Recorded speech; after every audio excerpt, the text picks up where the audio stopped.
Hi, everybody. Welcome. Welcome to the Health Equity and Social Determinants of Diabetes session.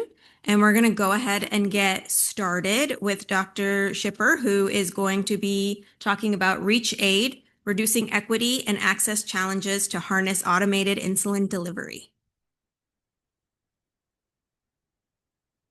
She's going to come up with some colleagues who will introduce themselves.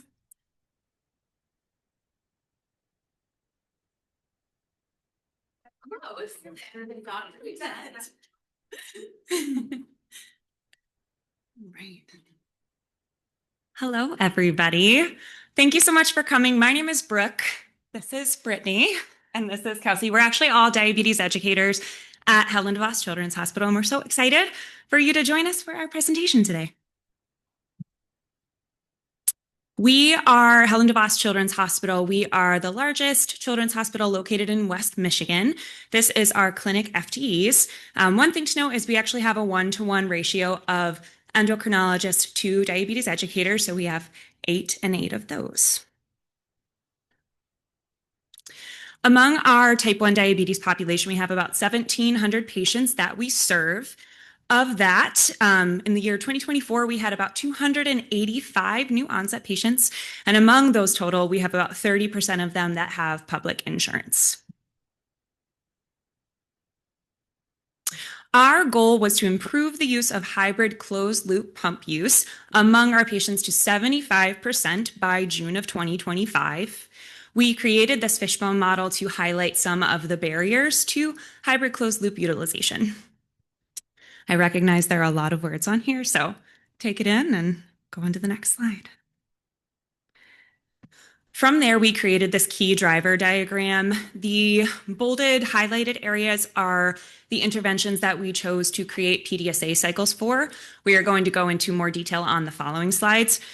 One thing to note is that while our aim was generalized to our total patient population, we did really feel that most of the barriers that we identified in our fishbone were really targeted more at those with public insurance. So that is kind of what we decided to focus on with our PDSA cycles.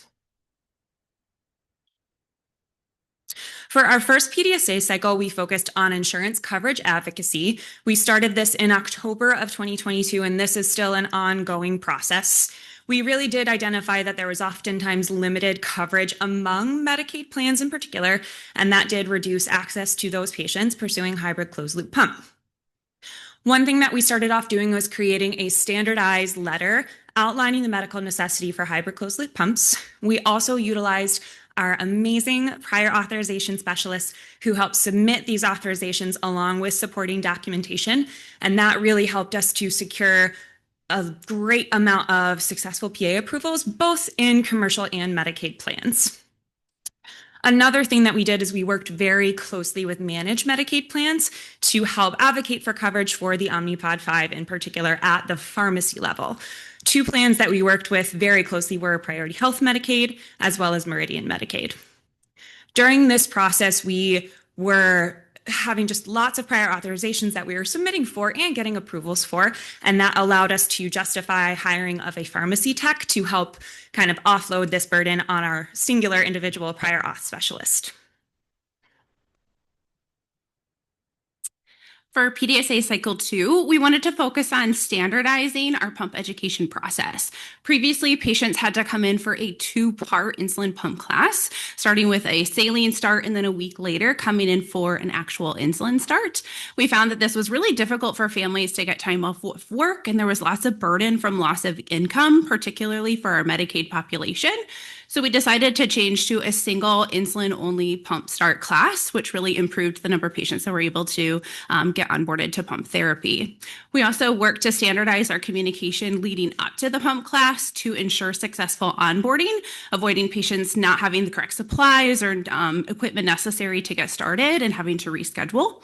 We also found that patients not only couldn't attend the pump class, but they couldn't attend the classes leading up to the pump due to the similar things of loss of work and income. And so we actually worked to pre-record our live virtual classes so that patients were able to access those at a time that was conducive for them to ensure that they were able to also get onboarded with pump therapy.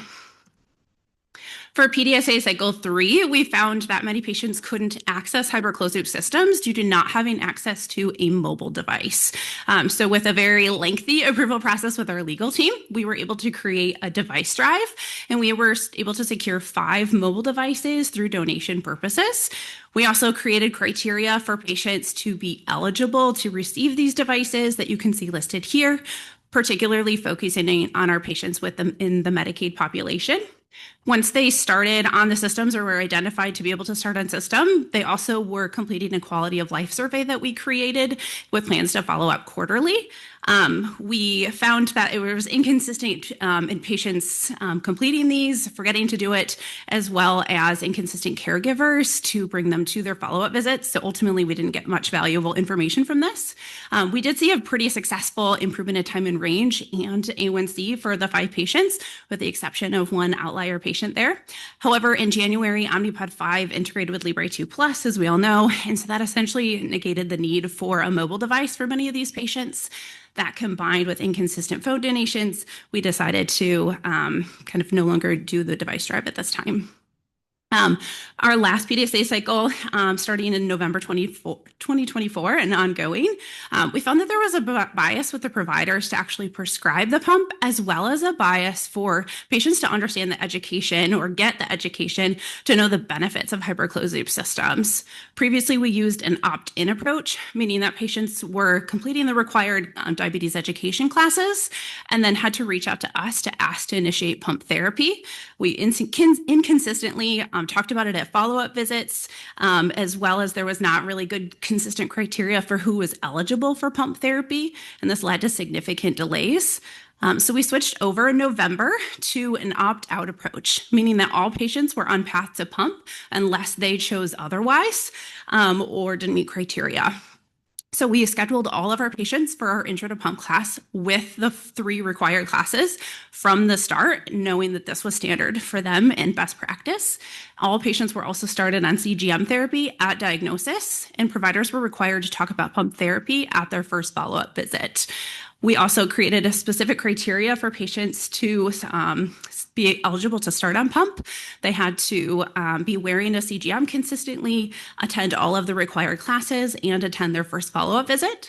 Not only did this increase the number of patients starting on pump therapy, but it also significantly increased the time, decreased the time from beginning of diagnosis to starting on pump, and most of them getting on pump within 6 to 8 weeks of diagnosis.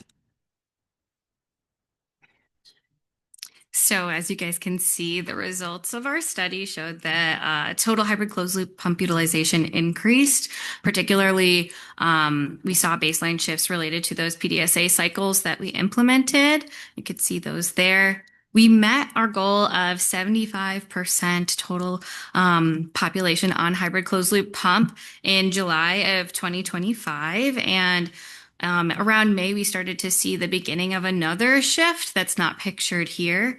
And right now we are at about 79.8% patients on hybrid closed loop pump therapy as of October.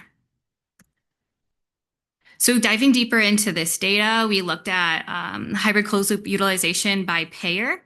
And so a combined private and public payer relative improvement in green, we saw that at 39% improvement, and this was statistically significant. Separately, privately, we saw 40% improvement in those insured patients, and then 35% improvement in our Medicaid population. However, this was not statistically significant. And this did kind of distress us because a lot of our PDSA cycles were focused on this population. And so we'll talk about that in a second. Something else that was pretty interesting that we didn't initially think to look at, but we looked at after the fact was A1C. And so over the study period, our median A1C decreased by 0.5%. And this was really great. We also saw a really beautiful narrowing of variability over that period of time. Okay, so limitations. Again, going back to that, not significant Medicaid payer, hybrid closed loop pump utilization. When we looked a little bit deeper into our T1D portal, we saw that looking at the payer population, 30% of this population was listed as unknown payers.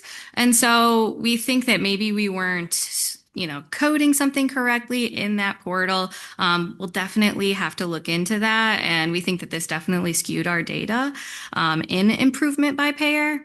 Something also important to note was that we did not differentiate during our project the difference between pump initiation and ongoing pump usage. And so knowing this, future considerations, we're definitely going to look more at barriers to staying on pump. Some particular ones that we find in our specific clinic are making sure that they're getting supplies, coming to appointments. Maybe we don't offer additional education after pump therapy, so that's something that we're going to be looking into. And that is all. Thank you guys for listening. Do you have any questions for us? Thank you. That was great. And I think that 35% improvement, even without it being, statistically significant, is amazing. Yeah. All right. Questions right here. Yeah, that was really fantastic, impressive outcomes at the end. I was just curious, your device drive, the donation thing, could you speak to that a little bit more? Did you have people in your practices donating, or you went through another? Yeah, company? the dream was to be able to kind of share it publicly to try to get people who have devices laying around, because y'all know we have one that we've upgraded and it's just sitting on the counter in a drawer somewhere. So that was the dream to get to, but we wanted to start small. So we actually had a donor who specifically allotted donation money to be able to purchase a couple of devices. And then we had an amazing practice manager who also had a partnership with her husband's employer, and they provided us with several of their phones that they were no longer using because they upgraded on a consistent basis. So that's how we were able to secure them. So we definitely want to look at how do we secure ongoing, especially after hearing that wonderful remote patient monitoring conversation. So, Any other questions?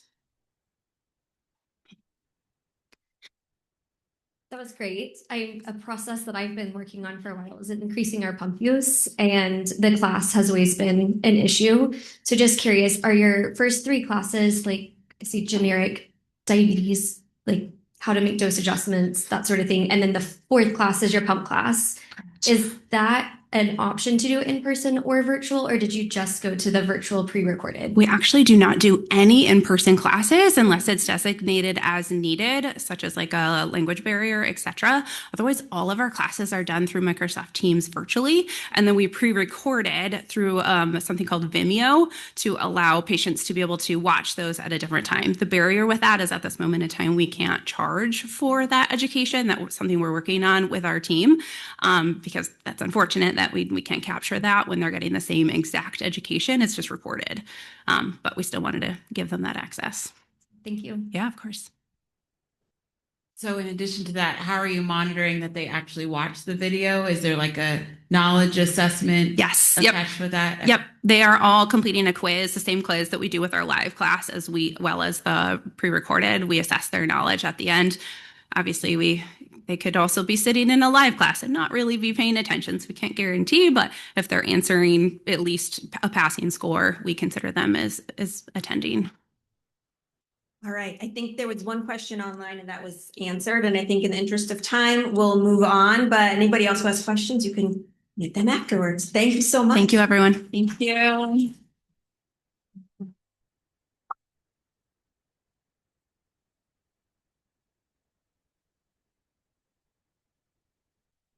Right. We're going to go to our next talk, which is from Dr. Fogel, Improving Food Insecurity Screening and Access to Nutrition Support for Youth with Type 1 Diabetes.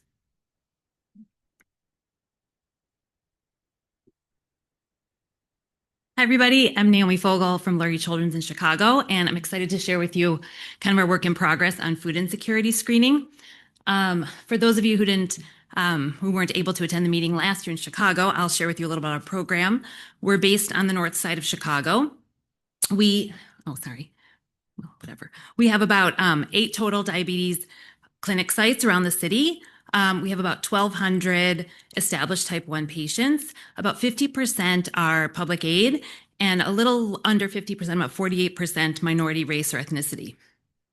We know a lot of data already about food insecurity in diabetes. We know that rates of food insecurity in type 1 youth and young adults are higher than in the general population. About 18% of youth and young adults with type 1 report food insecurity compared to about 14% in general US households with children. Food insecurity is associated with other adverse consequences of type 1 diabetes, like poor glycemic control, increased risk for DKA, and more ED visits. Type 1 patients with food insecurity are less likely to adhere to fiber and sodium guidelines and are more likely to have trouble getting insulin, technology, and appropriate diabetes education. Pediatric type 1 patients are not consistently screened for food insecurity, and when they are, it's not always addressed. So there's a validated 2-question food insecurity screening tool called the Hunger Vital Sign that has been part of our diabetes pre-visit questionnaire since around 2021, and you see here a screenshot from our pre-visit questionnaire.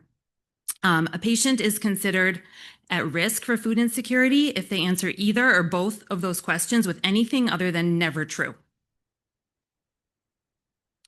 To try to figure out how to address food insecurity screening, we started by looking at how frequently our patients were getting screened.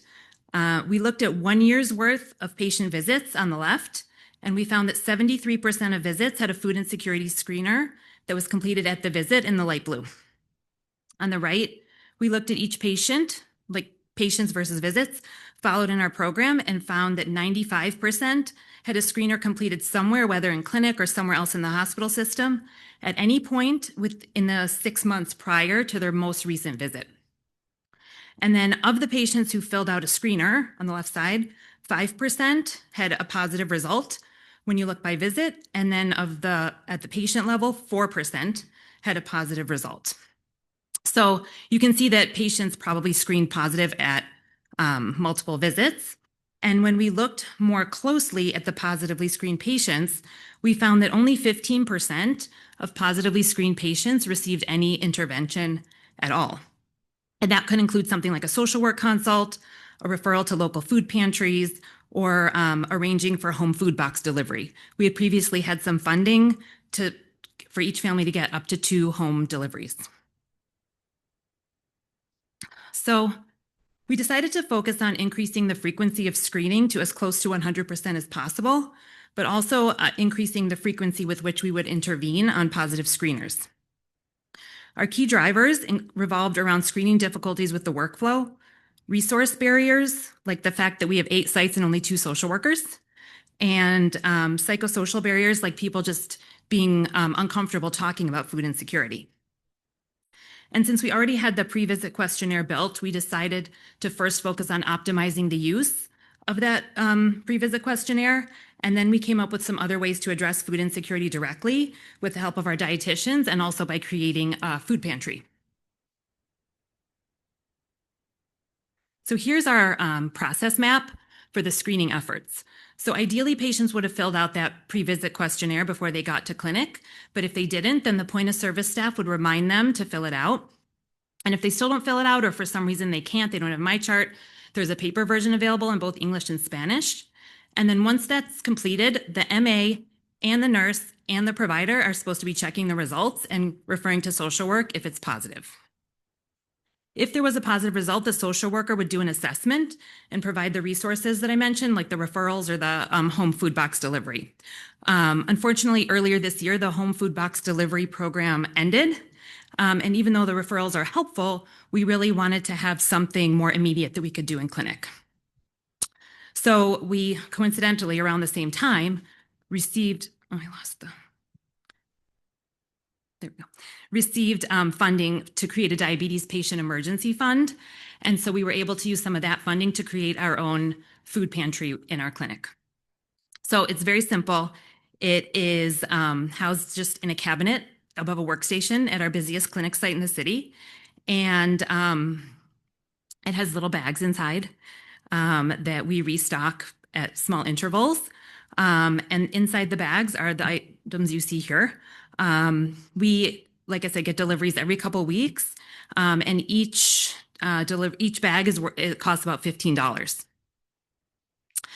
And then along with the food items, we paired this with very targeted specific education from our dietitians.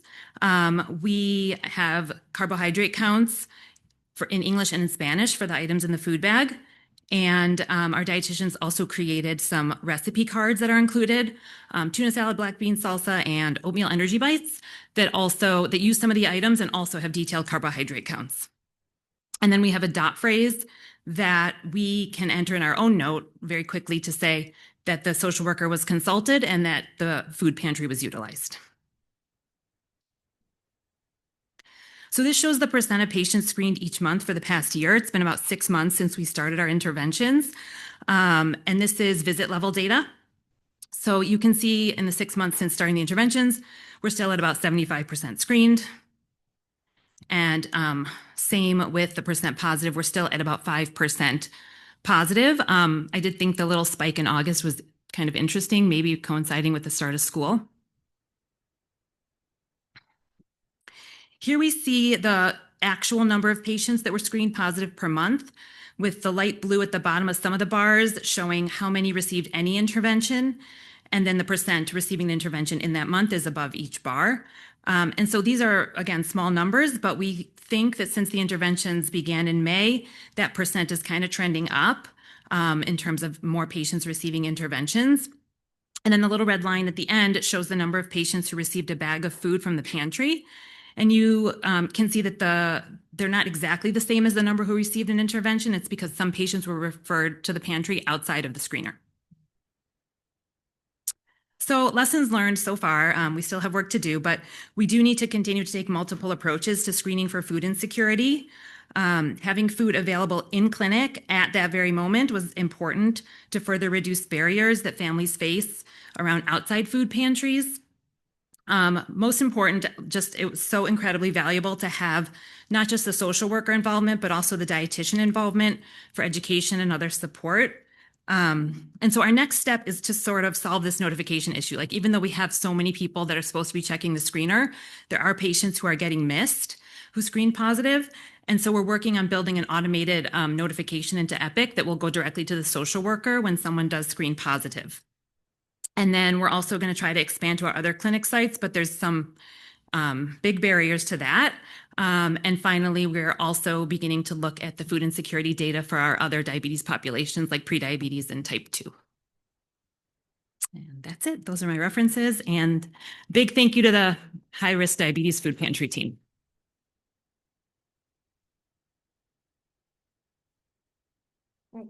Thank you so much. Questions? I don't have a question. I just want to say that these are really beautiful initiatives that you implemented, and just being able to really use some basic foods to create these bags is really incredible. Thank you. Yeah, I agree 100%. I'm curious, for the people who screen positive for food insecurity, there's a food shortage issue, not for food quality. Is there higher rates of hypoglycemia in those patients? We haven't looked at that yet, but that is sometimes how some of these things come out. Where I said, like, people are picked up outside of the screener. It'll either be like by the nurse educator when they're talking about trends, like, oh, well, why do you have these sustained lows overnight? It might come out that way. Or if the dietitian's talking to them and saying, like, I recommend higher fiber foods. I recommend brown rice. And they're like, well, we can't really buy brown rice. And so that's how some of these other people are being picked up. So we haven't looked specifically at that question, but probably. I have a quick question. So, as we all know, it's very, like, a clinic day, it's very busy. A clinic appointment is very busy. So how was this integrated into the clinic process? So a lot of it was talking to the point of service staff and having them sort of be that point person. A lot of it was, like, with a lot of things, just reminding people, hey, we have the screeners, hey, we have the food pantry.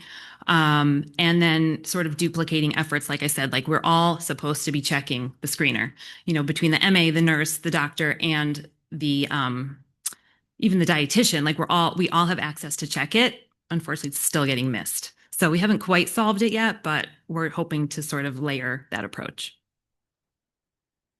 Other questions? Thank you. It's a great initiative. Thank you so much.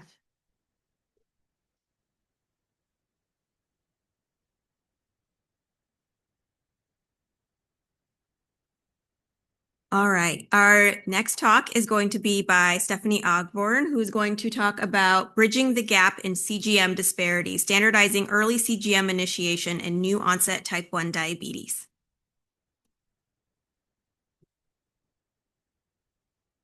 Can you guys hear me okay? I'm a little short, so just to make sure. Okay. All right, my name's Stephanie. I'm one of the diabetes educators at our clinic in Fort Worth.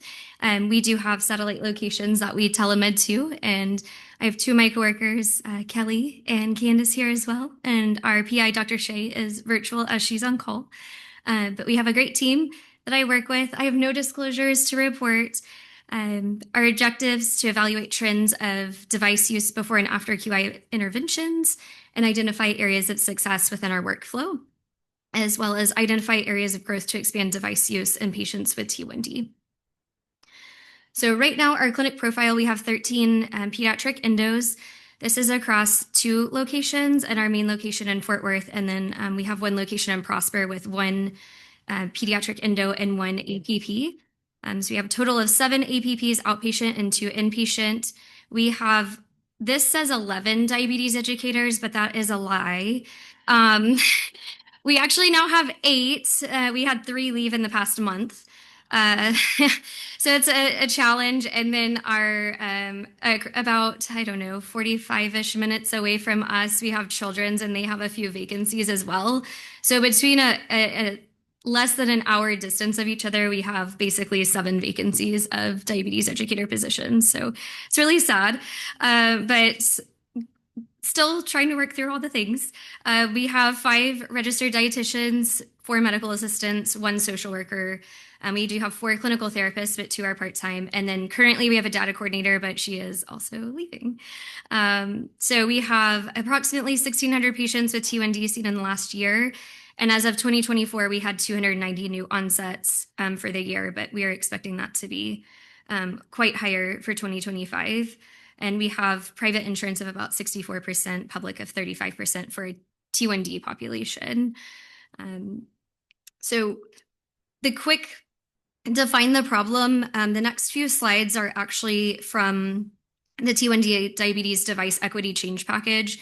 For what we already know about device use is the use of devices such as insulin pumps and CGMs in the management of type 1 diabetes improves glycemic control, improves long-term outcomes, improves quality of life, reduces diabetes distress, and results in high patient satisfaction.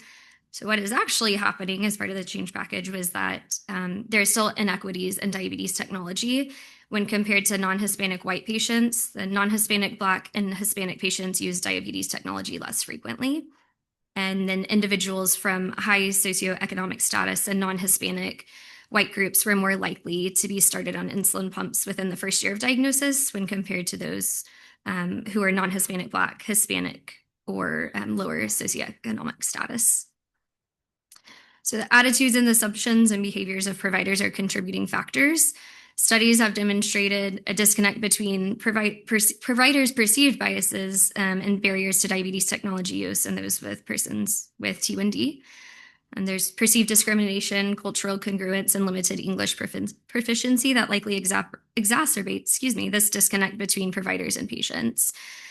So at Cook, we were seeing that there was a 34% gap in CGM use between non-Hispanic white patients and non-Hispanic Black, Hispanic, and Asian patients.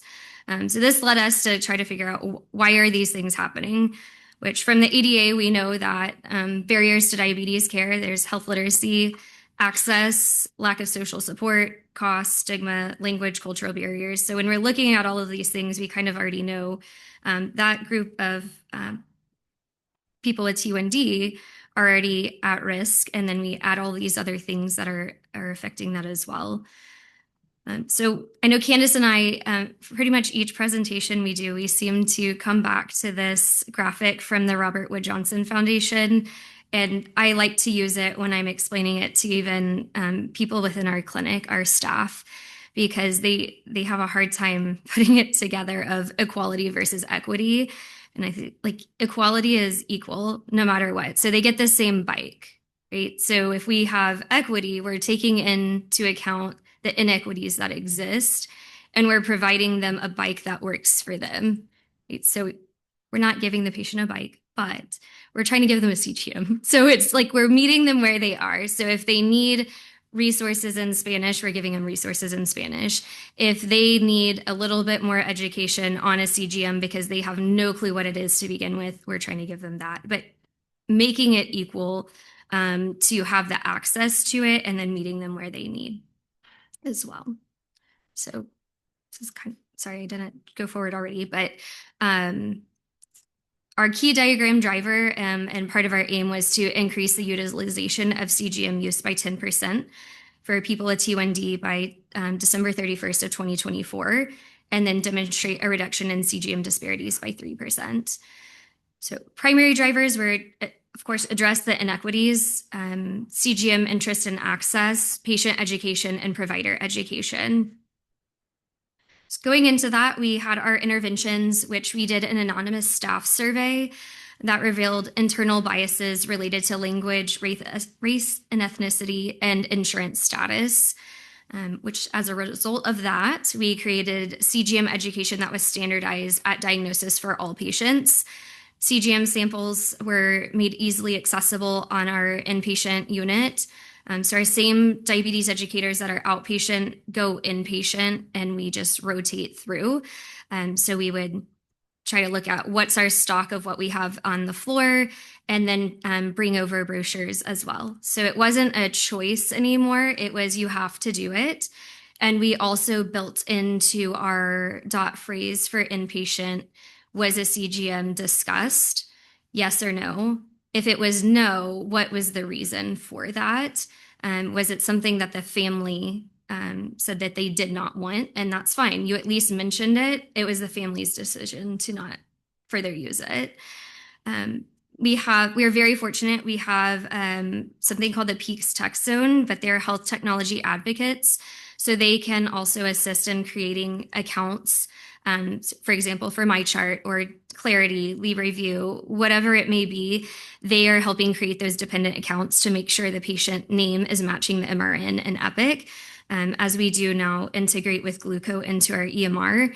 So we did have some that they're not registering their accounts properly, and we have the patient's date of birth, but the parent's name or the parent's name and the child's date of birth, and it was kind of all over. So they're helping kind of streamline that portion.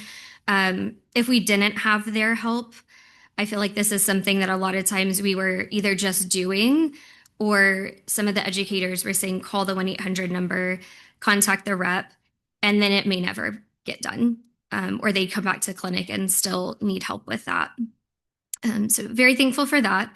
But all patients diagnosed with new-onset T1D from 2024 through May of 2025, we ended up evaluating for CGM initiation during hospitalization. So going back to the bias survey we did, these were just a few quotes that I took out of that, which were very shocking. And I had to take several deep breaths after I read this, because it was all of like assumptions from our educators. So family is already overwhelmed or they're uninsured, or if family patient expresses refusal to wear a continuous monitor. Okay, they express that refusal, that one's fine. But just because they're uninsured doesn't mean that they don't want a CGM and we can't provide a resource for patient assistance. Or if they're purchasing test strips, they may be equaling the cost of Libre sensors per month potentially. So looking at all of those factors was not really happening. Patients solely rely on CGM if they do not get practice using a manual glucometer. Still not a reason to be able to say that they don't deserve to have a CGM. And then initially and this is in regards to bringing up the CGM. So initially I did, and I still usually do, but if family seems overwhelmed, I don't mention it unless the patient is a small child less than 6. So I guess 6 was that magical number for this, one of my coworkers. But also if they're overwhelmed, would a CGM help them not feel as overwhelmed? For me, I have T1D, and I think if my girls were diagnosed, I would 100% want them on a CGM. That would make me feel less overwhelmed and make me feel better. But it does require a little bit more education as well, of providing, okay, if the CGM alerts that they're high, can we do anything yet? Did you just dose them and they're on a meal rise? Leave it alone. Like, if we need to set our high alerts to be off to begin with, let's do that. At least have the low alerts on. But working with them for what they need and what is beneficial for that patient. So there was a lot of educator, I don't want to say a lot of education for them necessarily in a way of what a CGM is. It was more about biases and equity. So we did provide education for them as well as our endocrinologists and APPs. So for data analysis, I'm going to quickly go over this part, just I know for time's sake, but I think the really cool thing here is to see that our gap is closing overall and the percentage of inequities on this. So further point that out. Oh, sorry. The CGM use for all patients did improve by 6%. So it was not by a 10% at the time of the end of December of 2024. But as of September of this year, it was, we were to 90% and met that 10% increase. And then our biggest win, and I think is what honestly is the most important, is we had that reduction in CGM disparities by over 3%. For non-Hispanic white to non-Hispanic Black was a 7% reduction at the end of 2024, and September was a 15%. And then as well as for non-Hispanic white to Hispanic was a 14% reduction, 18% in September. So that was very good to see there, still work to do.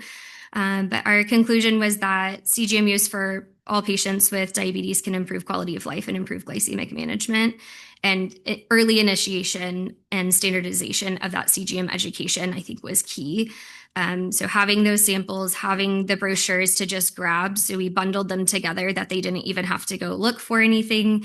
And then our next step on that is most likely already putting it in our binder, our New-Onset binder. So we have some of that information already in there, but it's not the actual brochure. And then other aspects of it is advocate for pharmacy coverage of CGM. So in the state of Texas, we have to go through DME for CGM, which everyone knows that is a lot more time and work to do that, but we're willing to do it to help the patients. But I think that will help make it easier. There will be less gaps in care. And if we do provide a sample that's only 10 days, or if we have an inpatient bag that's a month's supply, then they still may have a gap dependent on the DME provider. And then we're also looking at implementing the same thing for our patients with type 2 diabetes. If they've been started on insulin and have been admitted inpatient, we'll be providing them a CGM as well. So, questions?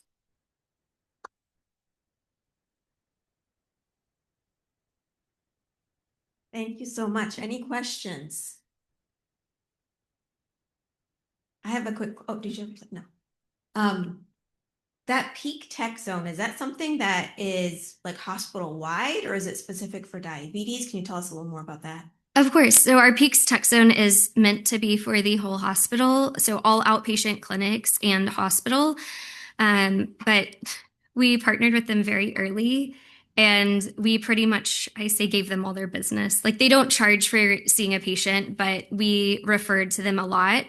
And we've also partnered with them to have them come up to our clinic on certain days if we have a lot of diabetes patients that day that are not connected, or we see that there are gaps in my chart even. We'll see, do they have staff to send one up to our clinic? There's generally 2 or 3 in our location, and then Prosper has 1. So we'll ask the families to either go down to see them. If they can come up to our clinic, they will. Or when we have a New-Onset patient, we'll send them a message once we place the sensor to ask them to go over. So it's not just us. We do have, I think nephrology uses them a lot for remote monitoring of blood pressure. And then I know cardiology uses them a little bit. The other specialties I don't think use them as much. But they're wanting us to use them so they can advocate for more positions as well. No, I think that's really great that you Yeah, got that. we're very fortunate to have their help. So Any other questions online? Okay. awesome. I have one last question, which is in terms of the new onset education, which I'm sure your hospital is probably like our hospital, which is our diabetes educators, basically don't do all of the education, but the bulk of the education. How was it integrating CGM and the time, the extra time that it takes to do the CGM education? That's a good question because I took it as I was doing that already. So when I thought of all these things and Kelly and Candace and I were talking about it, it's like it shouldn't be that much more. But then when I saw the bias survey, it's like, oh, yeah, it is. So it was probably about 30 minutes more, maybe give or take a little bit. But in my mind, we're saving that on the back end. I was on the phone with families that I'm like, oh, you don't have a CGM. Did anybody talk to you about that? Oh, I was told I had to wait until the hospital follow-up, or I was told I had to wait till my 3-month visit. And in my head, I'm thinking, why? Like, why are we doing this? So I'd say, well, we can go ahead and start that and then do the education on the phone. And when they came in, I make a note for somebody to look and make sure they're doing okay. But it was probably about a 30-minute more for some of our educators. But we do pretty much all of the education anyway, and our dietitian will do the carb counting component.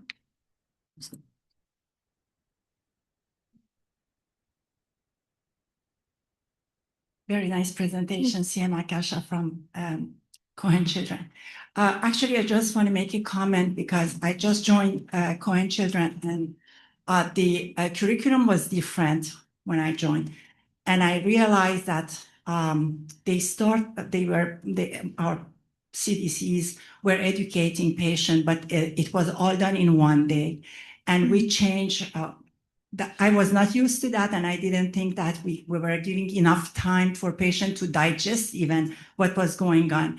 So I changed the curriculum in 2 days, same amount of time that they were, our nurses were saying they're spending. So basically 2 hours twice in 2 days. And the second day could be, even if the patient is not in the hospital, could be a remote and a follow-up visit a week later. But during that first day, all patients are going on CGM. So the rate is almost 92% of patients. I'm not sure why the other 3% are not on it, but that's another question. So I just want to tell you this comment. Yeah, so we do it 2 days. The first day is about 2 hours, and then the second day it ranges, based on patient need, but generally 1.5 to 2 hours. And it's same, I've kind of wondered, it's preference of them wanting to go on it because everybody is offered. So it is interesting though that there's still more. I think some of them are leery or they have family members that have used and had issues with the sensor. So some of it's getting through those little bits too. And then one quick question that came online, I'll try to summarize it, but they're really asking for those who didn't get on a CGM, has there been follow-up to see why they weren't put on the CGM? Yes. So what we'll do if they're not on a CGM at our hospital follow-up, which is 3 to 4 weeks after, or I say 3 to 4, 2 to 4 weeks after diagnosis, we're talking to them again at the hospital follow-up to see, was it an insurance issue that they were waiting and wanted to make sure, or whatever it was, we're re-looking at that.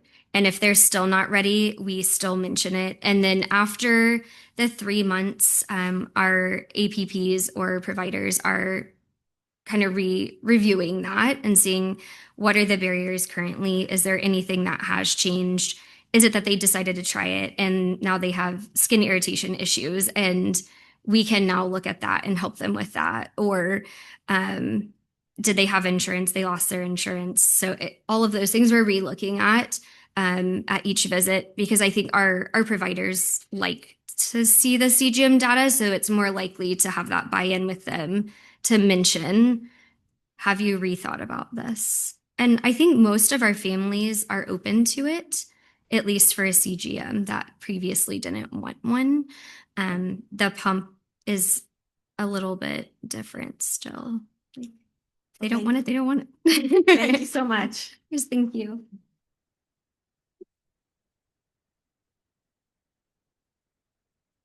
All right, so I am going to have Dr. Wolf and Dr. Mathodakis come up and talk about BPA Tech, Johns Hopkins Diabetes Center Best Practice Advisory Project to improve equity in diabetes technology use. Thank you, Shideh. Okay.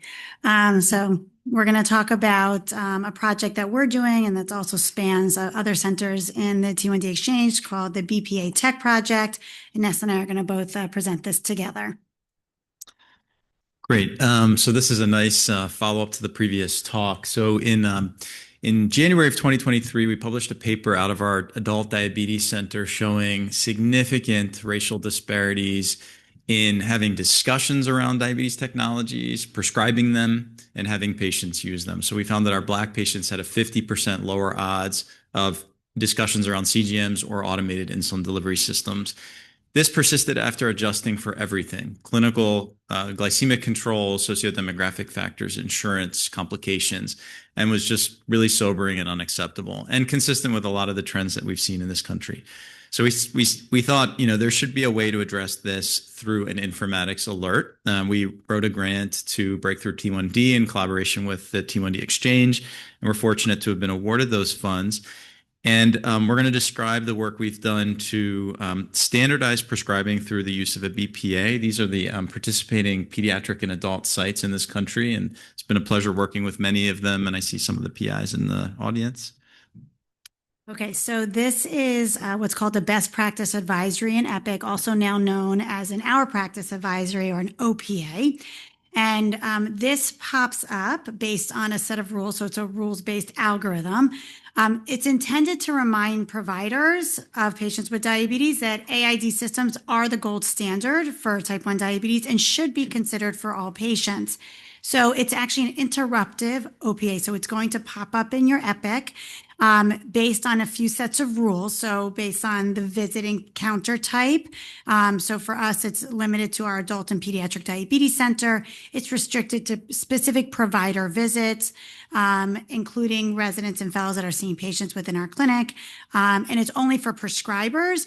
And then it identifies any patient that's over the age of 2 years with type 1 diabetes. So really spans the entire lifespan of people with type 1. And there's no evidence of AID use in the record on flow sheets, problem list, or the medication list. And then on the right side, you see what the BPA looks like, and it pops up. And then there's action items you can take, which Ness will describe in the next slide. Okay, so when this pops up, the user can take a couple actions. They can accept it. They can pick an acknowledgement reason, like in any BPA. If the patient does not have type 1 diabetes, they can reconcile the problem list to make it correct, or they can add the correct one. They can be taken to an order set to add the device. They can dismiss it or defer it and get to it later after they've discussed with the patients. So those are the acknowledgement reasons on the right. So 2 of these, we leave open-ended, and we require the provider to put free text comments. So if the patient declines or the patient's not ready, we want to know why, and we want it to be in the patient's words. And then if the patient is deemed not appropriate by the provider, so as not to bias the decision-making, it's a free text response. Why do you think they're not appropriate? And then some of the other reasons: there are cost, they may be ready, the process has started, but they haven't yet gotten it. Or this is a data issue. They're already on the AID, so I just need to update the chart to reflect it. Okay, so we started this project and developed this over the course of about a year. And then we deployed the BPA for the first time at Johns Hopkins on May 5th. Before we deployed, we did complete training with both our pediatric and adult providers, and we did provide them a training guide with specific to what Ness just talked about, like where you're going to enter a response and how you can address the BPA. So we basically at this point are presenting 3 months worth of data through the beginning of August. And we're going to be sharing a little bit of data that looks at the utilization per unique patient. Obviously, the age range, as we said, was 2 and above, so all the way 2 to 88. The different encounter types, and then what the trigger point was for these for the BPA, and it just shows really the process. I mean, we had to go through different regulatory approvals within our own institutions. We actually ran it silently in the background for several weeks just to do our own validation before we actually went live. So we wanted to double check that it was firing on the right patients, and we spent a lot of time with our Epic builders going through that in the background validation period. And these are the upcoming dates. All right, so these are combined responses for both adults and peds over 3 months. It's been live now 6 months. So the most common action that was taken was to put an acknowledged reason or override the warning. About a third canceled it. 19% of the time they deferred it, meaning they just don't know yet and they'll get back to it. And then a small subset like opened the smart set to put the device on the list. And I think that is, and you want to take this one and show these breakdowns? Yeah, so basically we wanted to just share the acknowledgement reasons. Peds is on the left, adult is on the right. And in peds, the most common acknowledgement reasons were the patient declined or is not ready, or the patient was deemed not appropriate by the provider. There were a few other reasons, but on the adult side, which was interesting, was patient decline not ready was again the most frequent response, but the other more frequent acknowledgement was that the patient's already on AID and we will update the medication list. So we did find some gaps, and in this next slide, we actually listed out by patient count. We did find some gaps that needed to be closed in terms of documentation. And again, when starting any of this, documentation is really important. So Ness will now share some of the reasons that people acknowledged, the open-ended reasons. Right, so this has been really interesting. We are kind of putting these into broad buckets in a thematic analysis, and you can see some of the reasons why providers think a patient's not appropriate. A lot of overlap between these categories. For example, new patient, new onset type 1 diabetes, honeymoon phase, it's essentially the same idea. Some social issues like incarcerated or past negative experience, subpar patient compliance, just not interested. Insurance maybe is miscoded there. It should have been a cost or insurance reason. But we now, this is deployed at 7 sites. We have a lot of data coming in, and we're going to use that data to sort of create categories of provider and patient reasons that can inform future research studies. So I'll just say that one of the ways that we developed this was using what's called the 5 rights of effective clinical decision support. So getting the right information to the right person at the right time in the workflow, through the right format and in the right channel. And one of the early changes that we made had to do with the time in the workflow. So this was popping up before we had even seen the patient during pre-charting. We have turned that off at our site and at many of the participating sites, and that has made a big difference in terms of acceptance. All right, so I'll just take some of the other iterations that we've had. So potential sources of alert fatigue with this is if it's popping up for someone who actually does not have type 1 diabetes because they've got multiple codes on the problem list. That can be, that can get annoying, but part of that, work needs to be done anyway to reconcile the problem list. Again, not already on an AID, so we're doing work to kind of get caught up to make sure our patient pool reflects the people who really should have this popping up. We're adding hyperlinks to make it easier to document within the note based on what we pick in the BPA. And we've added this snooze option. So maybe I need 15 minutes to figure this out with a patient. So I'm clicking pop up again for me in 15 minutes after I know who this person is in front of me. And then again, adding these smart links to pull in the action taken into the clinic note for documentation. And finally, these are our initial results using our dashboard from the T1D Exchange. And you can see really starting out. So actually the blue line is the pediatric clinic and the brown line is the adult clinic. And you can see really from a year ago, the numbers have been increasing steadily, which I think many of us have seen. And we're just starting now to see an uptick. This is just the first really 3 months worth of data. So we now have almost 6 months, but we're doing it in interim analyses, short windows. And so we're starting to see a signal here, and we're looking forward to seeing more data. And of course, we're very grateful to our T1D Exchange team who's really helping us move this along, and all the other sites that are working with us on this. And now we'll take questions.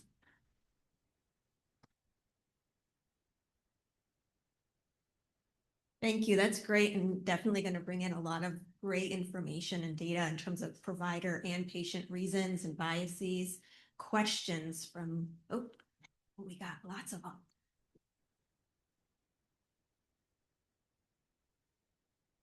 Thank you, Ness, Risa. Really interesting work. I'm really excited to see the initial results coming in.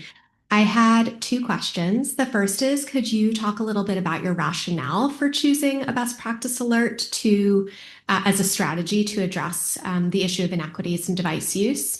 And then the second question I have is related to the override or the cancel and the frequency with which that's occurring and you're just not getting data back. Oh, sorry, and I have one more question, which is you mentioned provider acceptability, and so I'm interested in how you're assessing provider acceptability. Sorry for all my questions. I find this topic very interesting. I've done BPA work myself. Yeah, all three really great questions. So there is a body of literature showing that BPAs can be effective in addressing care gaps and chronic conditions. There's hypertension, HIV literature, and others. So there's precedent for it. We chose an interruptive BPA because we think this is such an important problem. We're not making headway on it.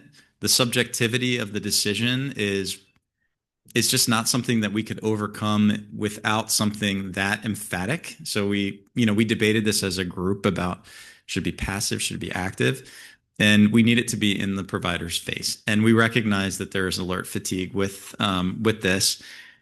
We've done sort of faculty meetings and gotten sort of qualitative feedback, and I think people are okay with it because the frequency is dropping off as time goes by. There are fewer and fewer people for whom it's alerting. And when it does, it's a good reminder. Like, why have I not had this conversation with this patient? What is the reason? What was your other question? I missed one of them. The cancel. Okay. There are some providers who are just canceling it. And what we've done is we've shown them, we've actually made provider lists and just, we de-identify everybody, but we're like, you're overriding this every time. What's the reason? It's direct feedback to the providers. We're going to do one last question. Hey, thank you for this talk. This is great. It's Nana Jones, Cincinnati Children's Hospital. We actually opted not to be engaged in this trial because, number one, we were going through an Epic refuel, and so everything was frozen. But I'm part of the Epic refuel, and our institution got rid of interruptive BPAs because the data showed that providers just canceled it, and so there was no outcome. And so they actually went division by division and went through all their interruptive BPAs. And the general outcome was it wasn't changing outcome. Like people were like canceling it, get rid of it, clicking it just for it to go away. And so now our institution is kind of like hard stop on interruptive BPAs because they're just not effective. Yeah. And so do you think there are other opportunities for us to incorporate some of these interventions without it being a BPA? Because our institution is pretty much like hard stop, no. Yeah, no, I hear that loud and clear. And we've gotten some feedback from our institution too. It's always a balance, right? Alert fatigue. And of course, we need to prove that there's an outcome here. And that's the point of this trial, right? So at the end of the day, we're going to have these 7 sites. We're going to see the rates of progression of these participating sites with a propensity matched control cohort from the T1D exchange. So we need to show that this moves the needle. There are other ways that this could be done. Like you could use the informatics tools to make systems lists of people, and then you could have like a team of your QI nurse and like have standing meetings to review them and then reach out to the provider and make sure that it's clear sort of as part of a committee maybe that reviews it. But I'm open to any thoughts that others have in terms of the EMR functionality to address the problem. The other way that you have BPAs is sometimes just on your storyboard on the left side of your Epic, very passive. But we do often look at those to know what labs are due and what screenings are due. So, we debated that. In this case, obviously, we went with the interruptive because we really wanted to move the needle. But I think, future iterations could just be on the storyboard once we hit a good. We've also, that passive thing we've seen at our institution, like zero utilization of a passive BPA. So I'm like, if we're going to do this BPA thing, it's got to be a BPA. Like it does have to get in your face. So in the interest of time, we're going to end there, but feel free to talk to Ness and Risa afterwards. Thank you all very much. Thank you to all the speakers.